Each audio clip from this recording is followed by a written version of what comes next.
Namaskar everyone, good morning. Today we'll see the format of bill of exchange. This is important format for 12th standard student and GDCS students. So first of all, this format in your exam, that is 5 marks. First of all, how to prepare this format we'll see in this problem. First of all, they gives you the following details. After given the details, we are required to do the structure of format, how to prepare a bill of exchange. म्हणजे जो काही नमुना आहे बीजकाचा, बीजकाचे दोन प्रकार असतात. एक असतो इनलँड बिल, देशांतर्गत बीजक, आणि दुसरा असतो फॉरेन बिल. तो आपल्या सिलेबस मध्ये नाही. त्यामुळे देशांतर्गत बीजकाचाच नमुना आपल्याला आहे आणि तो फक्त 5 मार्काला आहे. अतिशय सिंपल आहे.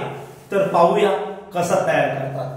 पहिल्या प्रथम ड्रॉवर, जो व्यक्ती बिल काढतो त्याला ड्रॉवर म्हणतात. या प्रॉब्लेम मध्ये अशोक पाटील, मेन रोड सोलापूर, हे ड्रॉवर आहे. ड्रॉवी, ज्यावर बिल काढलं जातं त्याला ड्रॉवी म्हणतात. महेश माने, गांधी रोड बार्शी, हे ड्रॉवी आहे. पेई, अट, क्वालिफाइड ऍक्सेप्टन्स मध्ये अट दिलेली असते. त्यामध्ये पेईचं नाव आहे मनोज जोशी, मंदिर रोड पंढरपूर. पिरियड आहे बिलाचा 3 महिने. बिलाची तारीख आहे 25 तारखेला ड्रॉवरने बिल काढलेलं आहे.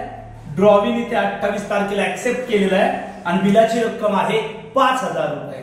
तर हा जो काही फॉर्मॅट आहे, ही जी इन्फॉर्मेशन आहे ती या रूपामध्ये व्यक्त करायची असते. याला 5 मार्क असतात.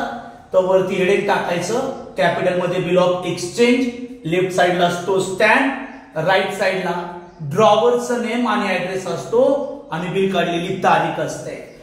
आता ही जी काही माहिती आहे ही अशीच्या अशीच लिहायची असते. त्यामध्ये कुठलाही बदल चालत नाही.